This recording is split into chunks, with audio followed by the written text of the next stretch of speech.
आदरणीय श्री आकाश आनंद जी को मैं आग्रह करता हूं कि वो अपने शब्दों से जनसभा को संबोधित करने का काम करें।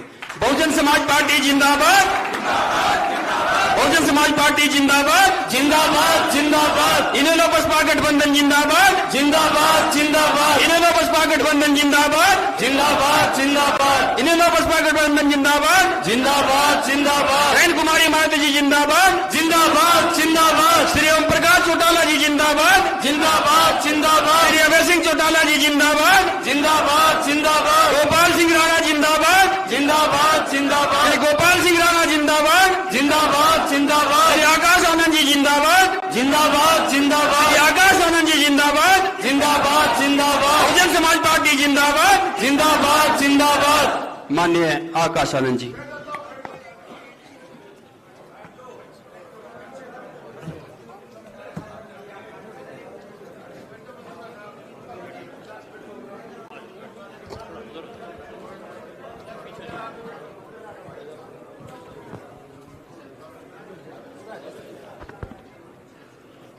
जय भीम। साथियों, यहां पर कितने लोग चाहते हैं कि आप गोपाल जी को जिताकर विधानसभा भेजेंगे? सारे। अब आप सब गोपाल जी को बहुत लंबे समय से जानते हैं, बराबर।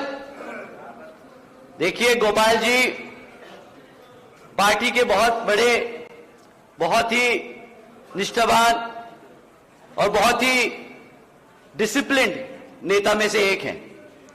और मुझे पूरा भरोसा है कि जितने सारे यहां पे आज बहुजन समाज पार्टी और इनेलो पार्टी के सभी कार्यकर्ता हैं, समर्थक हैं, वो भी उन्हीं की तरह पार्टी के बहुत डिसिप्लिन्ड वर्कर हैं। मैं आप सभी से दरख्वास्त करूंगा कि जिस तरीके से यहां पार्टी चलती आई है उसी तरीके से सभा को हम आगे कैरी करें। तो मैं दरखास्त करूंगा, हमारे जितने भी समर्थक हैं, जितने भी सुनने आए हैं, सब साथी लोग यहां पे अंदर की तरफ आ जाएं। आप सब जो उधर दरवाजे के पास खड़े हैं, आप सब इधर आ जाएं, आप सब अंदर आ जाएं, आ जाइए। और जो हमारे मीडिया बंधु हैं, या तो आप बीच में आ जाएं ताकि यहां पे हमारे जितने भी साथी लोग हैं वो देख सके और सुन सकें, या आप लोग नीचे की तरफ बैठ लें। ठीक, आइए, आप सबसे दरख्वास्त है कि आप या तो बीच में आ जाएं ताकि पीछे के लोग देख सकें और सुन सकें। आप सबको रिस्पेक्ट दें, वो आपको रिस्पेक्ट करते हैं। आप सब प्लीज जगह दें, प्लीज। आप सब सेंटर में आ जाएं ताकि सब लोग देख सकें। और जो मंच पे सब एक्स्ट्रा लोग हैं वो सब इधर चेयर पकड़ लें, एक एक चेयर लेके बैठ लें। जो मंच पे भी एक्स्ट्रा है वो चेयर लेके बैठ लें।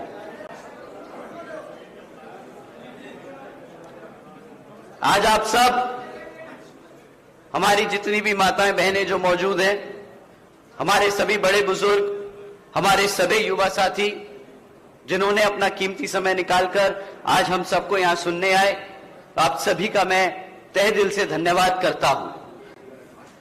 साथ ही आज इस विशाल चुनावी जनसभा को सफल बनाने के लिए हमारे बहुजन समाज पार्टी के और इंडियन नेशनल लोकदल के सभी पदाधिकारी एवं नेतागण और हमारे सबसे महत्वपूर्ण, हमारे मूवमेंट की जान, हमारे कार्यकर्ताओं ने जो मेहनत करी है इस जनसभा को सफल बनाने में, आप सभी का भी मैं तहे दिल से धन्यवाद करता हूं। इससे पहले मैं आप लोगों के बीच में अपनी बातें रखूं, मैं हमारे सभी संतों, गुरुओं, महापुरुषों को, जिसमें खासकर महात्मा ज्योतिबा फूले, छत्रपति शाहू जी महाराज, नारायण गुरु, पेरियार राम स्वामी जी, बाबा साहब डॉक्टर भीमराव अंबेडकर जी एवं मान्यवर साहब श्री काशीराम जी को नमन करता हूं। साथ ही बहुजन समाज पार्टी की राष्ट्रीय अध्यक्ष व उत्तर प्रदेश की 4 बार रही मुख्यमंत्री एवं पूर्व सांसद आदरणीय बहन जी के नाम से लोकप्रिय बहन कुमारी मायावती जी का भी पूरे तहे दिल से आभार प्रकट करता हूं।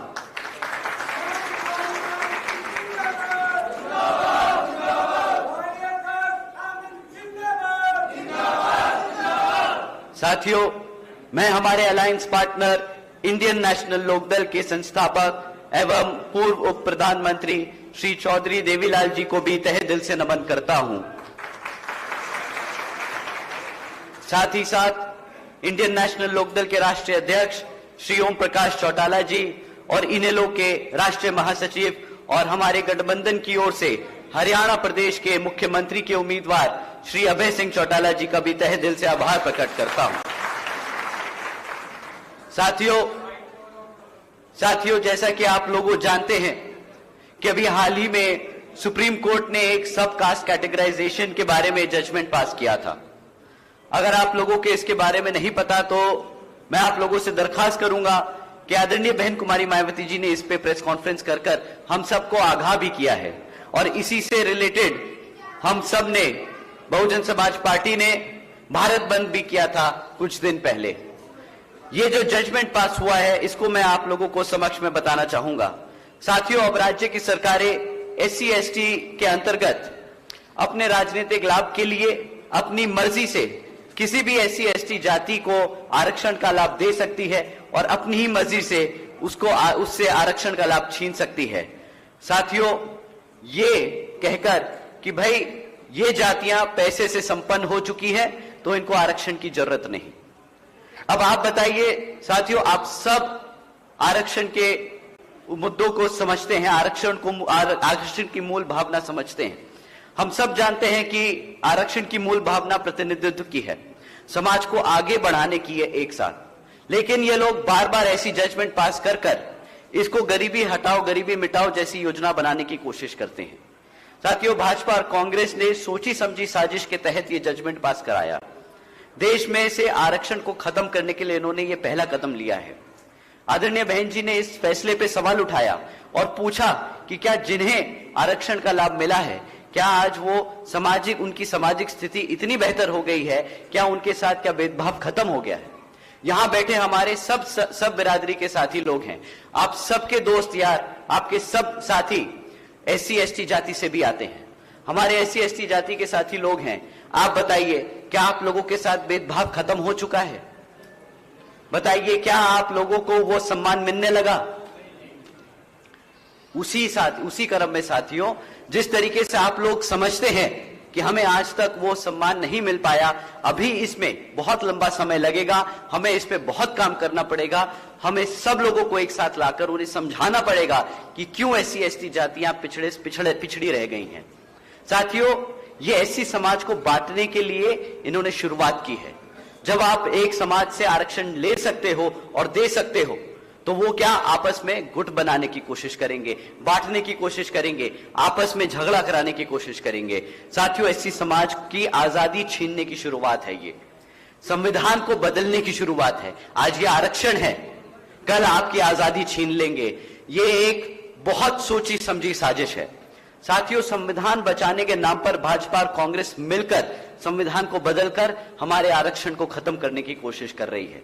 आदरणीय बहन जी ने कहा है कि अगर ये भाजपा का NDA और कांग्रेस का इंडी अलायंस वाली पार्टियां, जिसमें ये समाजवादी पार्टी, आम आदमी पार्टी जैसे लोग शामिल हैं, अगर ये लोग हमारे SC ST समाज के आरक्षण के इतने बड़े हितैषी हैं तो ये सब मिलकर पार्लियामेंट के जरिए रिजर्वेशन एक्ट को संविधान की 9वीं सूची में डालकर उसको हमेशा हमेशा के लिए सुरक्षित कर दे। परंतु मैं जानता हूं कि साथियों, ये लोग कभी भी आपके आरक्षण को 9वीं सूची में नहीं डालेंगे। ये चाहे तो कर सकते हैं परंतु ये नहीं करेंगे। साथियों, इसी क्रम में जब ये जजमेंट आया तो इसको ध्यान में रखते हुए आदरणीय बहन जी ने और बहुजन समाज पार्टी की ये भी एक नई पहल है कि भाई आज के बाद से हमारी मांग जुडिशरी में भी रिजर्वेशन की होनी चाहिए। हम चाहते हैं कि जुडिशरी में भी रिजर्वेशन हो ताकि आगे कोई ऐसे जजमेंट पास ना हो जिससे हमारे SC ST समाज के आरक्षण या उनके हितों के लिए उनके हितों से कोई खिलवाड़ कर सके। साथियों, जब बात आरक्षण की होती है तो पिछले लोकसभा चुनाव में अभी 6 महीने भी नहीं हुए, ये राहुल गांधी जी, कांग्रेस के लोग संविधान की किताब दिखाकर आपको बोलते रहे, SC ST समाज से बोलते रहे कि भाई हम तुम्हारे संविधान के लिए लड़ रहे हैं, तुम हमें वोट दो, हम तुम्हारे आरक्षण को बचाएंगे। परंतु जब ये जजमेंट पास हुआ तो आप जानते हैं राहुल गांधी जी ने क्या स्टैंड दिया, उन्होंने क्या अपना डिसीजन दिया? कुछ नहीं, मुंह पे चुप्पी साधे विदेश भाग गए और पीछे से खड़गे जी को आगे कर दिया। कांग्रेस के राष्ट्रीय अध्यक्ष श्री खड़गे जी ने प्रेस कॉन्फ्रेंस करके उन्होंने स्टेटमेंट पास करी कि भाई आरक्षण तो पंडित नेहरू जी और गांधी जी की देन है। भाई ये समझते हैं कि भाई संविधान में आरक्षण बाबा साहब ने नहीं दिया, ये कहते हैं पंडित नेहरू जी और गांधी जी ने दिया है हमारे समाज को आरक्षण। अब राहुल गांधी जी तो चुप बैठे, विदेश पहुंच गए, वहां पे किसी ने उनसे सवाल कर लिया कि भाई आप बताइए रिजर्वेशन पे ये जो जजमेंट आया उसका क्या है। तो वो वहीं पे जजमेंट अपने स्टैंड क्लियर करके बोलते हैं भाई जिस दिन हमारा अच्छा समय आएगा उस दिन हम संविधान से आरक्षण खत्म कर देंगे। अब आप बताइए, ये आदमी जो गांव गांव गली गली मोहल्ला मोहल्ला घूम के आप लोगों को बता रहा था कि मैं आपके आरक्षण को बचाऊंगा, आपके संविधान को बचाऊंगा, उसे पहला मौका मिलता है उसी में बोल देता है कि जिस दिन मेरा अच्छा समय आएगा, कांग्रेस पार्टी का अच्छा समय आएगा, हम आरक्षण खत्म कर देंगे। अब आप ही बताइए, क्या कांग्रेस को हक है आपको आप लोग मानते हैं कि कांग्रेस को वापस आना चाहिए अपने हरियाणा में? आपको लगता है क्या कांग्रेस पार्टी आपके समाज के हित में काम करेगी? साथियों, ये हित तो दूर की बात है, यहां पर आप लोगों ने सुना होगा श्री कुमारी शैलजा जी के बारे में किस तरीके से गंदे गंदे शब्द का इस्तेमाल किया गया है। हरियाणा की इतनी बड़ी दलित नेता है वो, हम उनका पूरा आदर सम्मान करते हैं, परंतु कुमारी शैलजा जी ने अपना पूरा जीवन कांग्रेस पार्टी में दिया। 40 साल से ज्यादा उन्होंने कांग्रेस पार्टी को मजबूत करने का काम किया, परंतु कांग्रेस पार्टी ने पलट के क्या किया? उनके खिलाफ जब आज मौका बनता है, आज हम हरियाणा प्रदेश में ऐसी स्थिति में आ गए हैं कि हम एक दलित नेता को एक उच्च स्तर पे भेज सकते हैं, तो वो क्या जातिवादी टिप्पणियां उन पे शुरू कर देते हैं, उनको पीछे करने का काम शुरू कर देते हैं। साथियों, कांग्रेस पार्टी में दलित या पिछड़ा समाज कितना भी काम कर ले, उनको कितना भी मजबूत कर दे, परंतु ये लोग आपको वो सम्मान नहीं दे सकते, वो सम्मान नहीं दे सकते जो यहां आपके घर में आपकी बहुजन समाज पार्टी और इनेलो की पार्टी दे सकती है। साथियों, हम ये लाइनें दोहरा रहे हैं और हम आपसे चाहेंगे कि ये लाइनें आप भी जाके गांव गांव में दोहराइएगा। राहुल गांधी जी, हुड्डा जी और कांग्रेस पार्टी बाबा साहब विरोधी थे, बाबा साहब विरोधी हैं और बाबा साहब विरोधी रहेंगे। राहुल गांधी जी, हुड्डा जी और कांग्रेस पार्टी दलित विरोधी और आरक्षण विरोधी थे, दलित विरोधी और आरक्षण विरोधी हैं और दलित विरोधी और आरक्षण विरोधी रहेंगे। साथियों, राहुल गांधी जी जैसे नेता जो आरक्षण खत्म करना चाहते हैं, आप सबको इस मंच के माध्यम से मैं चेतावनी देता हूं कि संविधान हमारी पहचान है और आरक्षण हमारी आजादी आप जैसे नेताओं को छीनने नहीं देंगे, छीनने नहीं देंगे।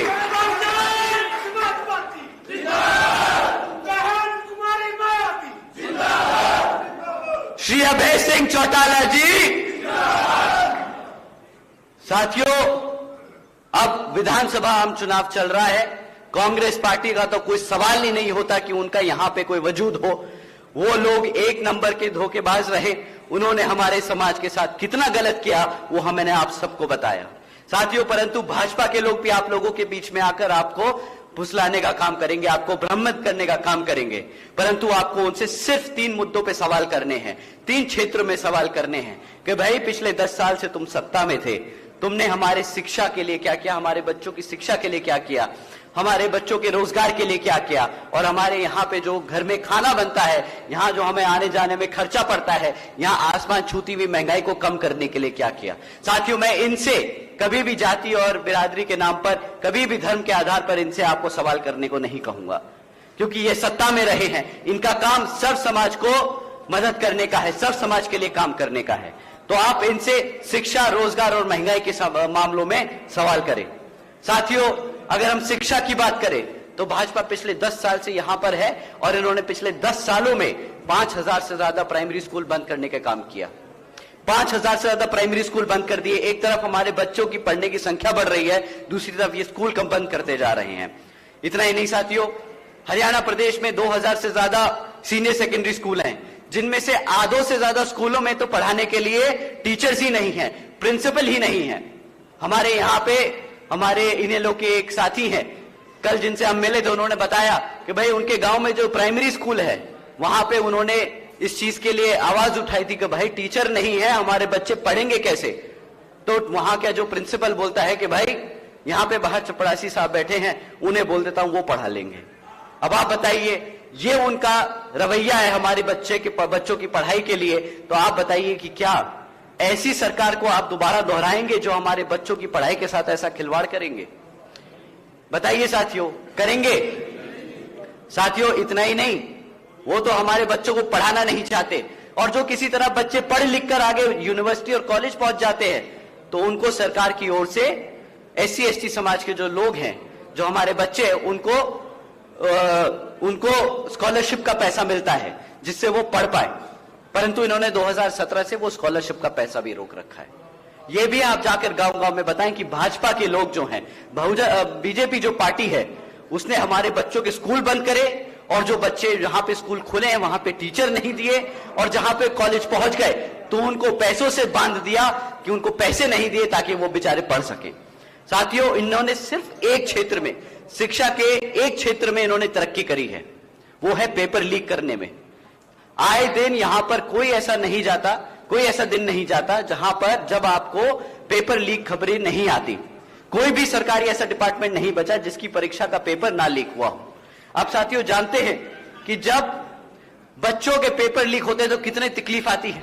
आपके बच्चे इतने दिन रात मेहनत करके वो परीक्षा की तैयारी करते हैं इस उम्मीद से कि मेरी नौकरी लग जाएगी तो मैं भी अपने माँ बाप का नाम रोशन करूंगा गांव बिरादरी में जाके। मेरा बाप भी जब चौपाल पे बैठेगा तो वो भी बड़े गर्व से बोलेगा कि भाई मेरा बेटा तो थानेदार लग गया, मेरा बेटा तो सिपाही लग गया। परंतु क्या होता है, नहीं, नौकरी नहीं देते, पेपर लीक कर देते और बहाना बना लेते कि भाई पेपर लीक हो गया तो हमने नौकरियां रद्द कर दी।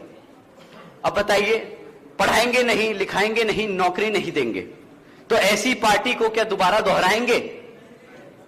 ऐसी पार्टी को दोबारा ना है।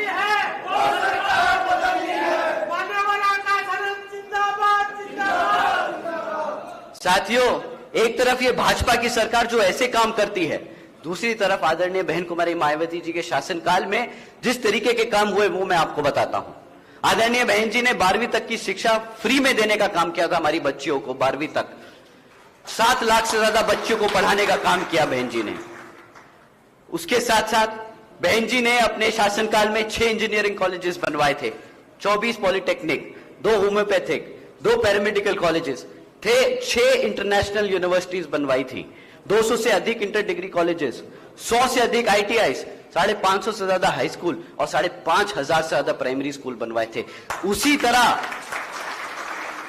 उसी तरह जब आप गोपाल जी को यहां से विधानसभा भेजेंगे ना तो वापस आके उतनी ही संख्या में यहां पर आपके बच्चों के लिए शिक्षा का प्रबंधन करेंगे, उनके लिए प्राइमरी स्कूल और हाई स्कूल्स खुलवाएंगे आपके क्षेत्र में। साथियों, अब मैं अपने युवा साथियों से बात करना चाहूंगा। यहां पे कितने बच्चे हैं जो बेरोजगार घूम रहे हैं? हाथ उठा के बताएं कि कितने बच्चे बेरोजगार हैं और पढ़े लिखे हैं। सब कॉलेज पास, सब जो यहां पे 12वीं और कॉलेज पास है, बताइए। पैरामेडिकल पास। साथियों, आपका ही नहीं, पूरे हरियाणा में 40% युवा आज बेरोजगार घूम रहा है। और साथियों, ऐसा नहीं है कि बेरोजगारी का कोई मुद्दा है यहां पर कि वो यहां पे रोजगार नहीं है, काम नहीं है। आप जानते हैं कि सरकार के पास 2 लाख से ज्यादा सरकारी पद खाली पड़े हैं। अगर वो चाहे तो यहां पर हमारे सभी युवाओं को 2 मिनट में रोजगार दे सके, वो 2 लाख पद भर दे और सबको रोजगार दे दे, परंतु वो ये रोजगार नहीं देते। आप जानते हैं जिन बच्चों को रोजगार, जो पढ़े लिखे बच्चे हैं जिनको कॉलेजेस में एक बार को रोजगार लग गया था, एक बार नौकरी लग भी गई थी, उन्हें कॉन्ट्रैक्चुअल जॉब दी थी, उन्हें परमानेंट नहीं किया। 10 साल से कॉलेज के लेक्चरर्स जो बैठे हैं वो बेचारे परमानेंट होने की मांग कर रहे हैं पर आज तक परमानेंट नहीं किया। हमारे यहां पे जो क्लेरिकल वर्कर्स हैं वो अपनी बेसिक पे को 35,000 रुपए की मांग कर रहे हैं, उनकी भी नहीं सुनी। साथियों, इन्होंने क्या किया है? ये सरकारी डिपार्टमेंट चलाने के लिए उन्होंने क्या किया? उन्होंने सिर्फ कौशल विकास जैसी योजनाएं चलाकर जो पक्की नौकरियां हैं उनको भी कच्चा करने का काम किया है। एक तरफ ये लोग हैं जो पक्की नौकरियों को भी कच्चा कर रहे हैं, जो सरकारी पद खाली पड़े उन्हें भरने का काम नहीं कर रहे और हमारे बच्चों को रोजगार नहीं दे रहे, उन्हें गुलाम बनाने की कोशिश कर रहे हैं। और एक तरफ इनेलो बसपा की सरकार है साथियों। जैसे आदरणीय बहन जी ने यूपी में 90,000 से ज्यादा शिक्षकों को रोजगार दिया था, 1 लाख से अधिक सफाई कर्मचारियों को रोजगार दिया था, 2 लाख से अधिक पुलिस फोर्स में भर्ती करी और 30 लाख से ज्यादा सभी अपर कास्ट के समाज के हमारे भाई हैं जो युवा साथी हैं, उनको विभिन्न सरकारी पदों पे नियुक्त करने का काम किया था साथियों। उसी तरीके से यहां पर हमारे सभी युवाओं को रोजगार देने का काम किया जाएगा। और मुझे पूरा भरोसा है यहां पर जो हमारे प्रत्याशी हैं गोपाल जी, वो आप लोगों की बातों को गांव-गांव जाकर आप लोगों से समझेंगे, आप लोगों के बच्चों, आपके बच्चों की तकलीफ समझेंगे और उनको रोजगार दिलाने का काम करेंगे। और बहुजन समाज पार्टी और इनेलो पार्टी जब सत्ता में बैठी होगी तो हमारा फर्ज बनेगा कि आपके यहाँ के जितने भी युवा साथी हैं सबको रोजगार दिया जाए, ये हमारा वादा। साथियों, तीसरा मुद्दा महंगाई का, जिन पे आपको इनसे सवाल करना है। साथियों, महंगाई के नाम पर ये लोग बोलते हैं कि मुफ्त में राशन ले लो, तुम 500 रुपया में गैस का सिलेंडर ले लो। अब आप बताइए, क्या हम सब इतनी मेहनत करके जो कमाई करते हैं इसलिए कमाते हैं या अपने बच्चों को इसलिए पढ़ा लिखाते हैं कि हमें किसी के सामने हाथ फैलाना पड़े, भीख मांगनी पड़े? बताइए, क्या हमारा समाज स्वाभिमानी समाज नहीं है? क्या हमारा राजपूत समाज, क्या हमारा दलित समाज, क्या हमारा गुर्जर जाट समाज इतना स्वाभिमानी है कि वो किसी के सामने हाथ फैलाए अपना खाने पाने के लिए? बताइए, आप लोग स्वाभिमानी लोग हैं कि नहीं? जब आप लोगों ने इनको सत्ता में बिठाया, इस वादे पे तो नहीं बिठाया था ना कि भाई मुफ्त में राशन दोगे, इसलिए बिठाया था कि यहां पे रोजगार के मौके दोगे ताकि हमारे बच्चे कमा लिखा के खुद खा सके, हमें किसी के सामने हाथ ना फैलाना पड़े। परंतु ये बड़े लोग गर्व से बताते हैं कि हमने 80 करोड़ जनता को मुफ्त में राशन दिया है। 80 करोड़ जनता को मुफ्त में राशन दिया, इसका मतलब 80 करोड़ जनता को इन्होंने गरीबी रेखा से नीचे ढकेल दिया ताकि उन्हें अपने आप कमाने का वो जरिया ही खत्म कर रखा है। अब आप ही बताइए, क्या इसलिए हमने इनको सत्ता में बिठाया था? इसलिए हमारे समाज ने इनको, हरियाणा की जनता ने इनको सत्ता में बिठाया था कि हमारे लोगों को गरीबी रेखा से नीचे ढकेल दे? साथियों, ये लोग आपको फिर से वही टाइप के स्कीमें बताएंगे कि भाई मुफ्त में राशन ले लीजिए, 1 किलो नहीं 2 किलो ले लीजिए। परंतु अब आप लोगों को समझना होगा कि ये मुफ्त के राशन की कीमत क्या होती है। साथियों, जब आपको 1 किलो या महीने का जो राशन मिलता है, तेल अनाज मिला के इसकी कीमत जो ले दे के है वो 1000 रुपए से ऊपर की किसी भी सूरत में नहीं आती। आपको साल का 12,000 रुपए से ऊपर का राशन नहीं देते ये लोग। परंतु अगर आपके बच्चे को, आपके घर से किसी भी एक सदस्य को रोजगार दे देते तो वो कम से कम 25,000 रुपए की मिनिमम वेज कमाता, मतलब साल का 2.5 लाख रुपया। ये लोग आपको 12,000 का राशन देकर आपसे 2.5 लाख का आमदनी छीनने का काम करते हैं। ऊपर से एहसान जताते हैं कि भाई हमने तो तुम्हें राशन दिया है, तुम्हारा घर हमारी वजह से चल रहा है। अब आप ही बताइए, क्या कोई एहसान किया है? हमारे को ही हमारा वोट लेकर हमें लूटा, उसके बाद हमसे एहसान जताते हैं। ऐसे लोगों को हरियाणा में घुसने दोगे आप लोग? गुस्सा आता है कि नहीं? गद्दारी करी कि नहीं? धोखा दिया कि नहीं? तो ऐसे लोगों को दोबारा हरियाणा में नहीं घुसने देना, अपने असंध में घुसने नहीं देना। समय आ गया है यहां पर इनेलो बसपा को खड़ा करने का और अपने समाज को खड़ा करने का। साथियों, समय आ गया है। साथियों, एक तरफ ये भाजपा की ऐसी सरकार है, कांग्रेस वाले भी यही वादे करेंगे आपको, तो इनके बीच झांसे में नहीं आना है। साथियों, एक तरफ ये भाजपा और कांग्रेस वाले हैं जो ऐसे वादे कर रहे हैं और दूसरी तरफ इनेलो और बसपा की सरकार जो पार्टियां हैं, जो हम आप लोगों को जो हम बता रहे हैं कि भाई हमने इतनी नौकरियां दी हैं, हमने इस तरीके से लॉ एंड ऑर्डर को मेंटेन किया है, हमने इतने सारे बच्चों को पढ़ाया लिखाया है। तो साथियों, ये आपको अपने पैरों पर खड़ा करने की नीतियां हैं। ये आप लोगों को अपने पैरों पर खड़ा कर एक समाज में इज्जतदार जिंदगी जीने का मौका देने का काम करना चाहती है बहुजन समाज पार्टी और इनेलो गठबंधन। साथियों, मेरी आप लोगों से बस यही अपील है कि आप सब, मेरी व खासकर आदरणीय बहन कुमारी माधवी जी की यही अपील है कि आप इस विधानसभा चुनाव में आप सभी लोग हर मोर्चे पे सावधान रहिएगा। आपका वोट बहुत कीमती है, आपका वोट कोई खरीद ना पाए, आपका वोट कोई लूट ना पाए। आपका वोट कोई किसी से पढ़ने से रह ना जाए। ध्यान रखिएगा, 5 अक्टूबर को आप लोगों को घर से निकल कर बूथ बूथ पर पहुंचकर वोट डालने जाना है। आप तो जाएंगे, आप अपने साथ 5 साथियों को लेके जाएंगे जिनसे आप वोट डलवाएंगे। मैं आप लोगों से दरखास्त करूंगा कि भाई किसी भी जाति, बिरादरी, धन, बल, मंदिर, मस्जिद या किसी भी भावना आदि के नाम पर आपको कोई भटका ना ले, कोई दुरुपयोग ना करने आपके वोट का। क्योंकि साथियों, देश की हर महिला, पुरुष व युवक को वोट देने का अधिकार परम पूज्य बाबा साहब डॉक्टर भीमराव अंबेडकर जी की अति महत्वपूर्ण देन है। मैं आप सभी से यह खास अपील करता हूं कि आप लोग यहां विधानसभा असंध में बसपा के उम्मीदवार श्री गोपाल सिंह राणा जी को चुनाव लड़ाकर यहां से जिताकर विधानसभा भेजने का काम करें और आने वाले विधानसभा चुनाव में यहां पर बसपा के सामने वाला बटन दबाकर, यानी हाथी के चुनाव चिन्ह के सामने वाला बटन दबाकर उन्हें भारी मतों से जिताए और यहां से चंडीगढ़ भेजने का काम करे, ताकि वापस पलट के जब वो आए तो आपकी सेवा में लग जाए, तुरंत ही आपकी सेवा में लग जाए। साथियों, ये मेरे साथ मैं दरखास्त करूंगा हमारे प्रत्याशी जी को ये लाइन दोहराने के लिए। सर, कर्म कसने का समय आ गया है, सत्ता छीन के का समय आ गया है, शासक बनाने का समय आ गया है। जय भीम, जय भारत। साथियों, आप लोग अपनी कमर कस लीजिए, आप लोग अपनी कमर कस लीजिए, क्योंकि सत्ता छीनने का समय आ गया है। ये आपकी ओर से सत्ता छीन के आपके हाथों में देने का काम करेंगे और अब पहली बार हरियाणा में यहां की जनता शासक बनेगी, यहां के समाज शासक बनेंगे, ना कि कोई और आपके ऊपर राज करेगा। जय भीम, जय भारत।